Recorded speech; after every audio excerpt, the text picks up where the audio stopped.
जब पढ़ते पढ़ते घंटा 2 घंटा हो जाए तो बीच में ब्रेक दो, उस समय उठकर बाहर आइए, ताजी हवा में घूमिए, मुंह में पानी भरिए, छींटे लगाइए आंखों पर, छींटे लगाकर फिर से तरोताजा करें अपने आप को। और एक काम जरूर कीजिए, कोई गाना गुनगुनाओ थोड़ी देर के लिए, छोटा बच्चा कोई हो उससे थोड़ी देर खेल लीजिए, ऐसा मौका नहीं हो तो थोड़ी सी हवा में घूमकर फिर अपने आप को शव आसन में लेटा लें, लेट जाएं और पूरे बदन को ढीला छोड़ दें। गहरे श्वास लें, थोड़ी देर आंखें बंद रखें और महसूस करें कि मेरा मस्तिष्क शांत हो रहा है। दिमाग को जितना ठंडा कर लेंगे 15-20 मिनट, तो उसके बाद वो तरोताजा होगा। फिर आप पढ़ने के लिए बैठेंगे तो फिर से अच्छा रिकॉर्ड कर पाएंगे, आप रजिस्ट्रेशन ठीक से हो पाएगा। नहीं तो मशीन ज़्यादा देर तक गर्म रहेगी तो फिर रिकॉर्डिंग उतनी बढ़िया नहीं रहेगी। एक चीज़ और ध्यान रखना, जो आपने पढ़ा उसके नोट्स और पॉइंट्स तैयार कीजिए। जितना आप पढ़ते हैं उससे ज़्यादा असर लिखने से होता है। अपने पढ़े हुए को अगर लिख लिया जाए तो वो चीज़ 10 गुना असर करती है, और जो लिख लिया है उसके फिर पॉइंट्स जो हैं कागज पर हाथ में रखें। याद करने वाली कोई भी चीज़ हो सवेरे उठ के याद करनी चाहिए। पढ़ने वाली चीज़ आप सारे दिन में कभी भी पढ़ सकते हैं, पर याद करने के लिए ताज़ा दिमाग चाहिए, सवेरे का दिमाग। इसलिए पुराने लोग ये कहा करते थे कि रात में आप जल्दी सो जाएं पर जल्दी उठ के पढ़ लिया करें। और मैं ये कहूँगा, देर तक आप पढ़ना चाहते हैं पढ़ लें, लेकिन याद करने वाली कोई भी चीज़ है वो सवेरे उठ कर करें। जिस दिन परीक्षा देने जाना है उस दिन 2-4 घंटे सोकर जाओ, नहीं तो दिमाग थका हुआ होगा और अगले दिन आपको उतना अच्छे से अपने पेपर को हल करने की सुविधा नहीं मिलेगी। ये बात हमेशा ध्यान रखिए। परीक्षा देने वाले विद्यार्थी को ध्यान रखना चाहिए कि जो प्रश्न उनको अच्छी तरह आते हैं सबसे पहले उन्हें हल करें। इस बात का भी ध्यान रखें कि आपके पास 3 घंटे का समय है तो उसे बांट लें। बांटकर किस प्रश्न के लिए कितना समय देना और कितने अंक का कौन सा प्रश्न है, कितना कौन महत्वपूर्ण है, उतना उसके लिए समय दें। और उनको हल करने के बाद जो सवाल आप हल नहीं कर पा रहे हैं, आपके लिए मुश्किल है, उसके लिए बाद में समय निकालें, क्योंकि समय को डिवाइड करना बहुत महत्वपूर्ण चीज होती है। एक बात और, जो विद्यार्थी कंपटीशन में बैठना चाहते हैं उन लोगों को बादाम, किशमिश और थोड़ी सी काली मिर्च, इनका सेवन करना चाहिए, दूध पीना चाहिए, और हो सके जो पत्तेदार सब्जियां हैं उनका सेवन ज़्यादा से ज़्यादा करें। हाँ, एक बात आपसे कहूँगा, आजकल पत्तेदार चीज़ों में जैसे सलाद वगैरह खाते हैं उसमें थोड़ी प्रॉब्लम खड़ी हो गई है। उसमें प्रॉब्लम ये हो गई कि जो सलाद के लिए गोभी के पत्ते आते हैं उसमें एक बहुत छोटा सा कीड़ा रहता है जिसको आंखों से देखें तो पता नहीं लगता। कच्चे में सलाद खा लिया जाए तो वो कीड़ा आंतों में कभी नहीं जाता, आंतों के माध्यम से हमेशा ऊपर की तरफ चढ़ता दिमाग में। और बहुत लोगों को ऐसी बीमारियां लग जाती हैं, खासतौर से बच्चों को ये बीमारी जल्दी पकड़ती है।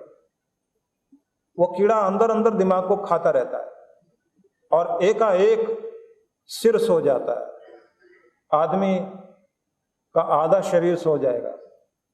अभी पिछले दिनों यहीं पर एक बच्चे को ये समस्या हुई और वो तो बहुत अच्छा हुआ, जल्दी पकड़ में बात आ गई। लेकिन ये ऐसा कर सकते हैं कि हरी सब्जियां जो हैं उन्हें एक उबाल देकर उसका सेवन कर लिया करें। बच्चों को स्वाद की तरफ नहीं जाना चाहिए, पढ़ने वाले विद्यार्थियों को ज़्यादा स्वाद में नहीं जाना चाहिए। मिर्च मसाला चाट वाली चीज़ें ये बीमारी पैदा करने वाली चीज़ें हैं, इनसे बचना चाहिए। एक बात और ध्यान रखिए, रोग एकाएक नहीं होता। कोई भी रोग होगा तो एकाएक नहीं होता, समृद्धि भी एकाएक नहीं आती, अमीरी भी एकाएक नहीं आती। ना रोग एकाएक आएगा, ना समृद्धि एकाएक आएगी, ना आदत एकाएक आएगी, और ना तरक्की एकाएक मिलेगी। तो आदत गलत पड़ रही है तो धीरे धीरे पड़ी है, उसे संभालिए।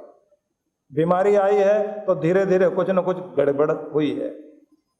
पैसा कमाया आदमी ने तो लगातार मेहनत करके आदमी वहां तक पहुंचा है। ऐसे ही आप जो तरक्की करना चाहते हैं, ऊंची सीढ़ियां चढ़ना चाहते हैं, एकाएक ऊंची सीढ़ी तक आप छलांग नहीं लगा सकते, स्टेप बाय स्टेप ही आप चढ़ेंगे। इसलिए क्रमशः प्रयोग करते रहें आगे जाने के लिए। शिष्टाचार और शालीनता, उदारता, प्रेम, सौहार्दपूर्ण बातचीत, ये आपको बड़ों से सीखनी चाहिए और बड़े लोगों को भी ध्यान देना चाहिए। अपने बच्चों को ये चीजें सिखाएं। दूसरों की मजाक उड़ाना, इससे बचिए। कई विद्यार्थी अपने अध्यापकों की ही मजाक उड़ाने लगते हैं। अध्यापक डांट रहे हैं तो उन्हें बुरा लगता है, नाम रख लेंगे, हर टीचर का नाम रखा हुआ होता है, प्रिंसिपल का नाम रख लेंगे। वो अच्छी परंपरा नहीं, उससे व्यवस्था बिगड़ती है। और बच्चे कई बार ऐसी मजाक उड़ाते हैं, किसी टीचर का नाम तो था बाला दास, अब शॉर्ट फॉर्म में लोग बोलते हैं तो बीडी मैडम बोलते थे उनको। वैसे भी आजकल नाम छोटे करके लोग लिख लेते हैं, तो बीडी नाम करके उनको बोला जाता था। स्कूल में सारे विद्यार्थी, जैसे वो क्लास में मैडम आती थी तो उसे देखते ही एकदम सारे बच्चे चेहरा बिगाड़ना, शक्ल बिगाड़ लेना। अब इधर उसने पढ़ाना शुरू किया तो इन्होंने अपनी हरकत शुरू कर दी। एक बार उसने जरा डांट दिया, गुस्से में आ गए, अब बच्चे आपस में जोर जोर से बोलना शुरू कर दिया, बीड़ी सुलग गई, बीड़ी सुलग गई, बीड़ी सुलग गई। अब नाम तो रख ही रखे हैं। अब वो क्या समझेगी टीचर जो पढ़ा रही है कि ये बच्चे मेरे शिष्य नहीं हो सकते, ये तो टाइम पास करने के लिए आए, ये कोई बनना थोड़ी चाहते हैं। तो वो भी अपना फर्ज पूरा करेगी, जाएगी। क्योंकि जब तक आत्मीयता नहीं बनेगी तब तक आप कभी भी उससे कुछ छीन नहीं सकते। जो उसके पास विद्या है वो छीन नहीं सकते। जब आप आत्मीय संबंध रखेंगे तो आप क्या अपने माँ बाप का मजाक उड़ाते हैं या आप उनका नाम रखते हैं? गुरुजनों का नाम तो बिल्कुल नहीं रखना चाहिए, चिढ़ाना भी नहीं चाहिए।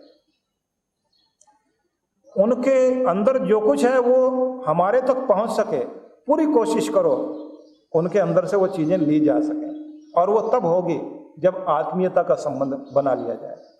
जितना आत्मिक संबंध आप बनाओगे, देखिए एक चीज आपको बताना चाहता हूं, जो लोग भक्ति करते हैं ना, ये भक्ति में भी कुछ और चीज नहीं है। ये जो भी आप क्रिया करते हैं, जो भी आप चाहे नाम जपते हैं, कुछ भी करते हैं, इसमें सबसे पहली चीज होती है, कुछ भी पाठ कर लेना, परमात्मा के प्रति आत्मीयता पैदा करनी होती है। अपनापन, कि मेरा अपना है, मेरा सगा है, मेरा साथी है, मेरा माता, मेरा पिता, मेरा बंधु है वो भगवान। उससे सगापन पैदा करते हैं। और जितना सगापन आप पैदा कर सकते हैं उतना ही भक्ति में आप गहरे जा सकते हैं। ये बात ध्यान रखना। गुरु के साथ भी आप जितना सगापन पैदा कर सकते हैं उतना ही आप उससे बहुत कुछ पा सकते हैं। उसकी अवहेलना करके आप कभी कुछ नहीं प्राप्त कर सकते। इसलिए गहराई तक जाओ, सगापन महसूस करो कि वो मेरे सगे हैं, तो आप बहुत कुछ छीन सकेंगे। और बच्चों को एक बात का ध्यान रखना चाहिए कि हीन भावना कभी मत आने दो अपने अंदर। हीन भावना जिनके अंदर आ गई वो कभी कुछ बन नहीं पाते। देखिए दुनिया में जितने महान पुरुष थे वो कोई आसमान से टपके हुए लोग नहीं थे। धरती फोड़ करके नहीं निकले थे, वो भी किसी न किसी माँ बाप के संतान थे, उनका भी शरीर ऐसा ही था, वो भी ऐसा ही अन्न जल ग्रहण करते थे, वो भी ऐसी धरती पर चलते थे, उनके लिए भी यही सूरज था, यही चांद था, यही नदी थी, यही पेड़ पौधे थे। तो वो कोई अलग से नहीं आ गए, संसार उनके लिए भी ऐसा था। बस बात इतनी थी, प्रतिभा हर किसी के पास 10% होती है, 90% तो अपने टैलेंट को आगे डेवलप करना होता है, विकसित करना होता है, अपनी प्रतिभा को विकसित करना होता है अपने प्रयास से, अपनी मेहनत से, और उसके लिए लगातार प्रयास जारी रखो। और इस बात का रोना मत रो कि मेरे पास साधन नहीं है, बल्कि मैंने तो यहां तक समझा है कि जिनके अंदर एक पीड़ा होती है कि मैंने कुछ बनना है और मेरे पास साधन पूरे नहीं है, वे लोग ज्यादा अच्छे बनते हैं। और यहां तक भी होता है कि जो लोग अमीरी तक पहुंच जाते हैं, गरीबी में थे और अमीरी में पहुंच गए, वो अपने बच्चों को आगे जाकर ये सोच कर के मैं इनको कष्ट ना होने दूं, क्योंकि जो कष्ट मैंने भोग लिए मेरे बच्चों को ना मिले, तो वो उनको इतना पैसा देंगे, इतनी सुविधाएं देंगे कि होगा ये कि उनके बच्चे फिर एकदम बिगड़ते हैं। ये साधनहीनता तो व्यक्ति के लिए शक्ति बनती है, पर सब कुछ अपने बल पर प्राप्त करने की कोशिश करनी चाहिए। चाहे आप संगीतकार बनना चाहें, प्रधानमंत्री बनना चाहें, विद्वान बनना चाहें, बहुत बड़े व्यवसायी बनना चाहें, जिस भी क्षेत्र में आना चाहते हैं, खूब मेहनत करना सीखिए। थोड़ा सा उदाहरण देता हूं आपको। बैजू बावरा का नाम आपने सुना। बैजू बावरा तानसेन का प्रतिद्वंदी व्यक्ति था, उसी के बराबर का, उसी के टक्कर का संगीतकार हुआ। लेकिन किसी समय में विधवा मां और बेसहारा बच्चा, घोर गरीबी और दुनिया की दुत्कार, इस बुरी हालत में वो पला। थोड़ी किस्मत अच्छी रही इसकी कि वृंदावन में चलते चलते वन में स्वामी हरिदास गोस्वामी मिले। उन्होंने कहा, बेटा कुछ बनना चाहते हो ना? स्वर तुम्हारा देख लिया मैंने, अब देखना चाहता हूं तेरे अंदर आग कितनी है और तेरी श्रद्धा कितनी है। अगर तेरे अंदर कुछ बनने की आग तेज है और वो कभी बुझी नहीं, और तेरी श्रद्धा विकसित होती रही, तो जो कुछ मैं हूं अपने स्वरूप को तेरे अंदर उतार दूंगा और तुझे वो बना दूंगा जो तू बनना चाहता है। अपनी लगन से और अंदर की गहरी आग को उद्बुद्ध करते रहने से और गहरी श्रद्धा से वो उस ऊंचाई तक पहुंचा। बैजू बावरा बहुत ऊंचाई तक पहुंच गया, संगीत में एक ऊंचा नाम हो गया। सोचिए, इब्राहिम लिंकन राष्ट्रपति बना, पर कितना भाग्य का मारा, विपदाओं का मारा व्यक्ति था। गरीबी में पला, किताब पढ़ने तक के लिए पैसे नहीं, कहीं पता लग जाए कि वहां लाइब्रेरी है तो सारा दिन मेहनत करना और लाइब्रेरी से किताब लेकर रास्ते में आते आते पढ़ते जाना, रात में बैठकर आधी आधी रात तक किताब जल्दी जल्दी पूरी करना, फिर सोना और फिर सवेरे उठकर मेहनत करने के लिए जाना, क्योंकि रोज कमाना भी है, कमा के खाना भी है और पढ़ना भी है। और दुर्भाग्य ने साथ नहीं छोड़ा। किसी के दुकान पर नौकरी की जाकर थोड़े दिनों में दुकान का दिवाला निकल गया, दुत्कार करके दुकानदार ने बाहर कर दिया। बाद में इसको एक मित्र मिला, उसने कहा कि अपना ही बिजनेस करते हैं। अपना बिजनेस करने के लिए तैयार हुआ, थोड़े दिन में उसका भी सत्यानाश हो गया, पूरा बिजनेस चौपट हो गया, कर्जदार हो गया बुरी तरह से। और बाद में किसी तरह मेहनत करते करते कर्जा पूरा किया, फिर पढ़ने बैठा, वकील बना। अब वकील बन गया तो उसने सोचा चलो काम चल जाएगा। कचहरी में सारा दिन बैठता था, मुकदमा ही नहीं मिलता था।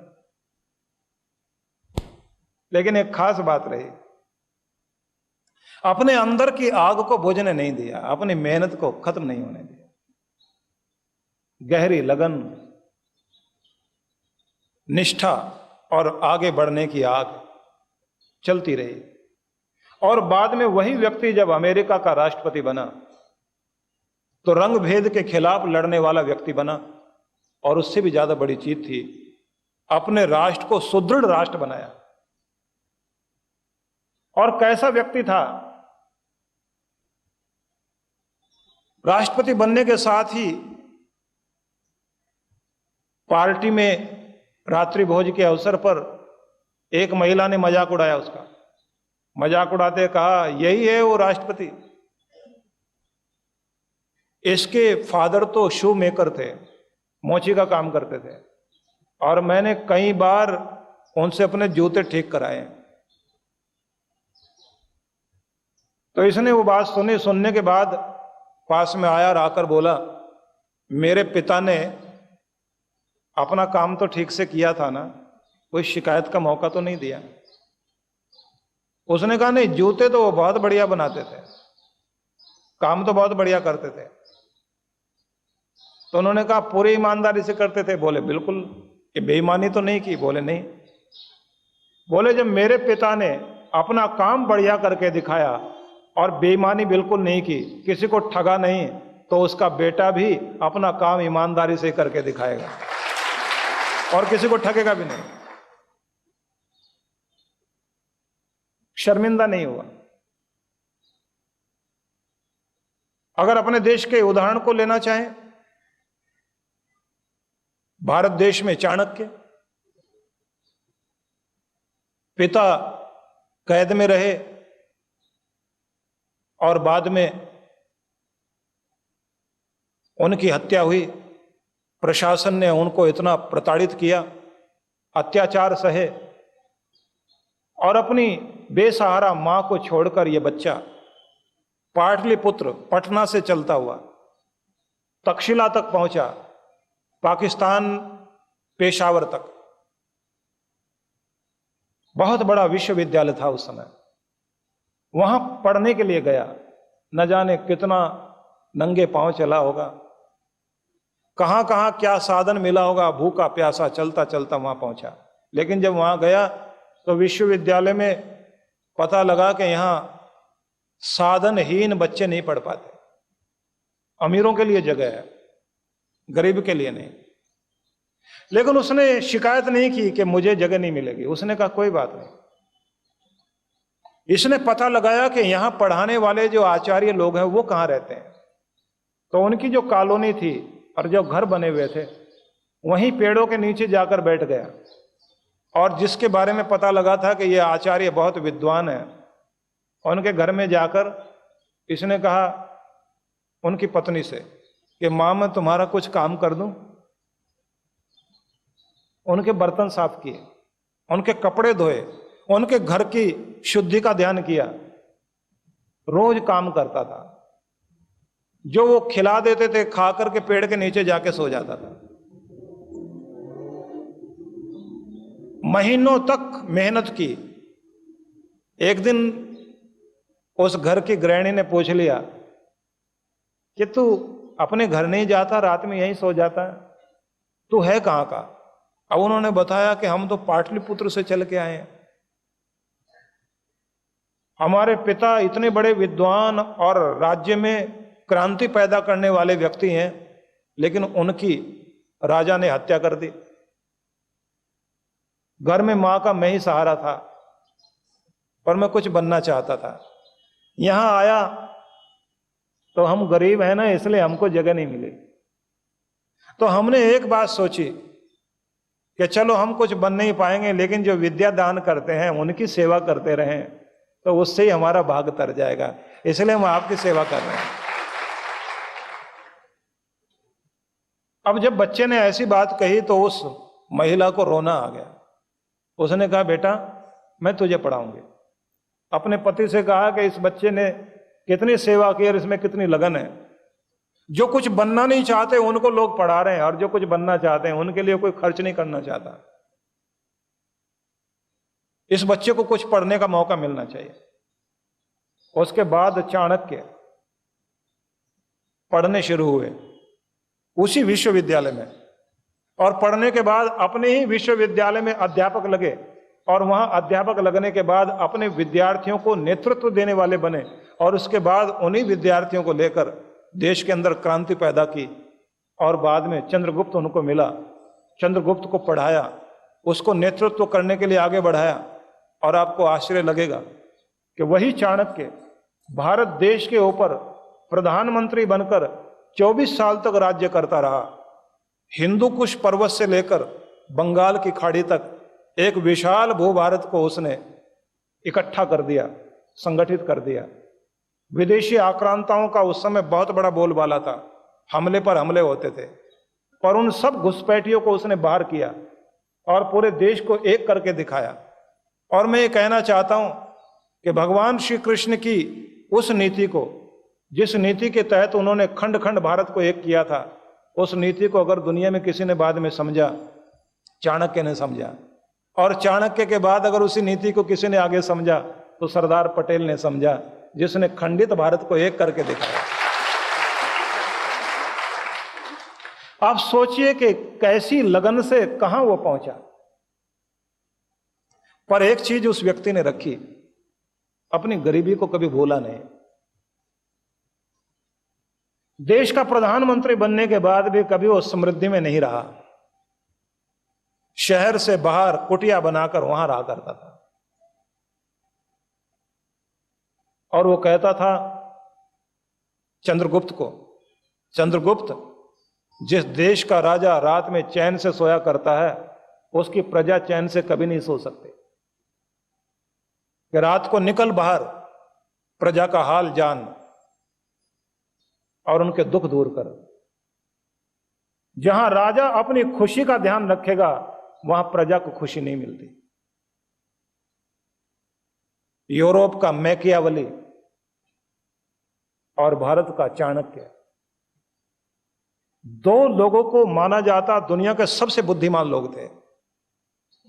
सुरक्षा के क्षेत्र में जिस आदमी ने 7 घेरे बनाने की व्यवस्था दी, आजकल जेड टाइप की सुरक्षा की जाती है, पर हम विषय से इधर उधर ना हो जाए इसलिए आपको फिर आगे ले जा रहा हूं।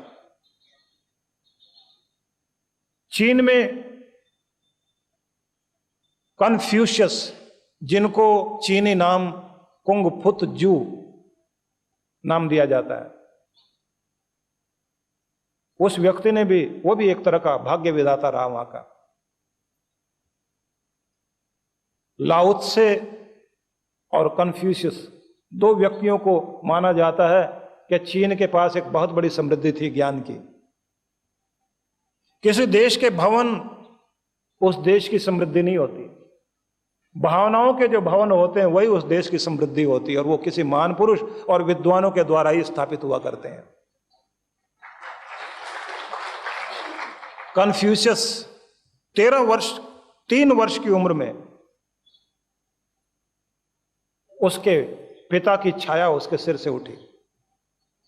घोर गरीबी में पला, बहुत मेहनत की, अध्यापक बना, स्कूल बनाए, बहुत बड़ा समाज सुधारक बना, बहुत बड़ा चिंतक बना, और वही व्यक्ति अपने देश का गवर्नर भी बना। और उससे भी बड़ी चीज रही, क्योंकि आज के समय में तो कोई भी गवर्नर बन जाता है। लू प्रांत का गवर्नर वो रहा, लेकिन सबसे बड़ा कार्य था उसका भाग्य विधाता। जो सूत्र उसने दिए दुनिया को, लोग उस पर गर्व करते हैं। तो उसकी गरीबी उसके लिए बाधक नहीं बनी। लाल बहादुर शास्त्री की गरीबी उसके लिए बाधक नहीं बनी। भारत देश का प्रधानमंत्री लाल बहादुर शास्त्री रहा। आप सोचिए, पढ़ने के लिए नदी पार करनी पड़ती थी और अपने कपड़े, जिन कपड़ों को स्कूल में पहनना है, उनकी गठरी से बनाकर सिर पर रखता था, रस्सी से बांधकर, और हाथों से पानी हटाते हटाते नदी पार करके जाता था पढ़ने के लिए। और पढ़ने के बाद सर्दियों के दिनों में रात में कई बार ऐसा हुआ, दाने भूनने वाले, मक्का और चने के दाने भूनने वाले जो बड़बूजे हैं, उनकी जो भट्टी होती थी, रात में उसकी राख गर्म रहती है, कई बार उसमें जाकर सो गए कि किसी तरह रात बीत जाए, सवेरे फिर स्नान करके अपने वही कपड़े पहन लिए, फिर स्कूल में चले गए। पर अंदर कोई आग थी, कोई लगन थी, एक निष्ठा थी बनने की, उसने उसको आगे बढ़ाया। इसलिए मैं ये कहूंगा, अपने अंदर की आग को बुझने मत दो। इस आग को जितना जिंदा रखोगे उतना ही आगे बन पाओगे और बढ़ पाओगे। एक चीज और ध्यान रखनी चाहिए, धनी लोग मिल जाएं, लोग उनकी चापलूसी करने लग जाते हैं। ऊंचे पद पर बैठा हुआ आदमी हो, उसका बेटा उसकी चापलूसी करने लग जाते हैं लोग। आदमी को जहां से गुण मिले वहां से गुण ले लेने चाहिए। और अगर बड़ा आदमी भी बन जाए तो एक बात का ध्यान रखना चाहिए कि गरीब को कभी ना भूले, ना अपनी गरीबी को भूले। ये जो कहा जाता है ना कि जहां सुई काम आती है वहां तलवार काम नहीं आ सकती। सिलने के लिए तो सुई काम आएगी, तलवार से सिला नहीं जा सकता। ऐसे गरीब आदमी जहां काम आ जाएगा वहां अमीर काम नहीं आता। इसलिए गरीब का भी आदर करना सीखो,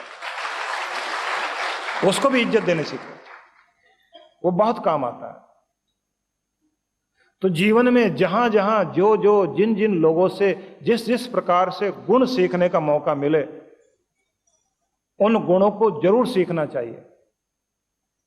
एक चीज और, विद्यार्थी जो ये चाहता है कि मैं कुछ बन जाऊं, उसे प्रार्थना से जुड़ना चाहिए।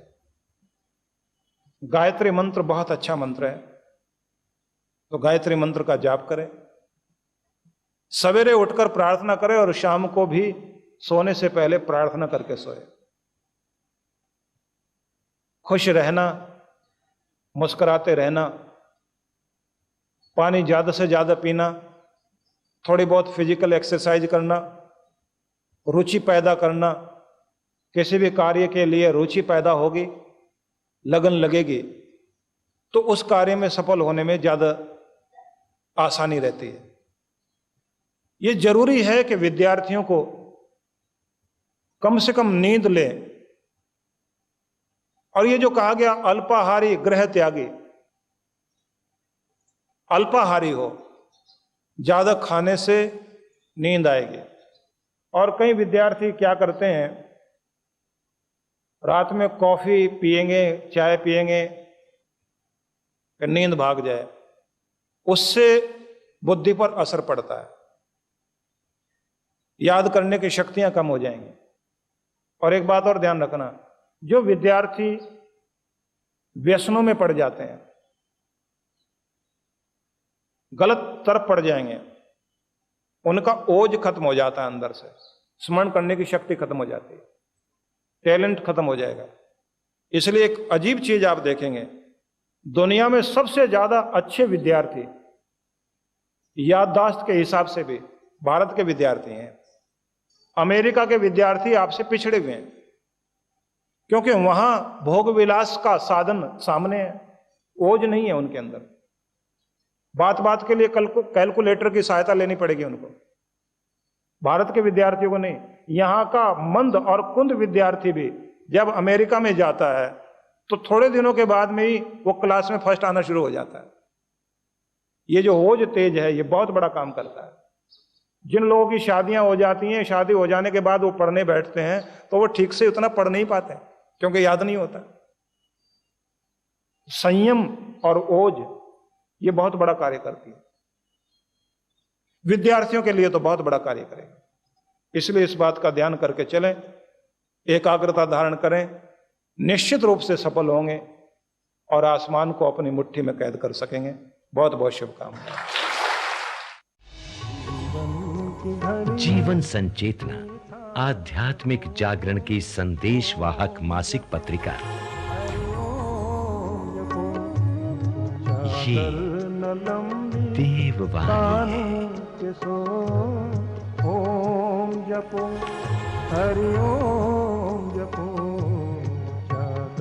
ऋषियों की अमृतवाणी श्रद्धेय संत सुधांशु जी महाराज की अजस्त्र वाग्धारा की मणिमाला है।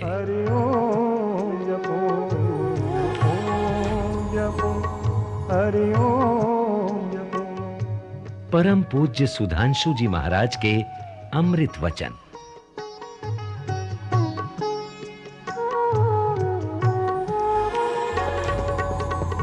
जीवन संचेतना मासिक पत्रिका। जीवन है जीवन आधार है।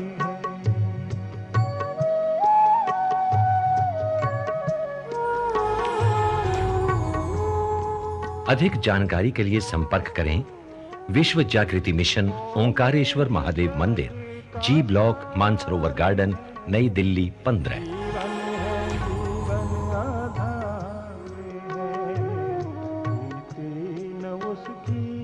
मन से तजो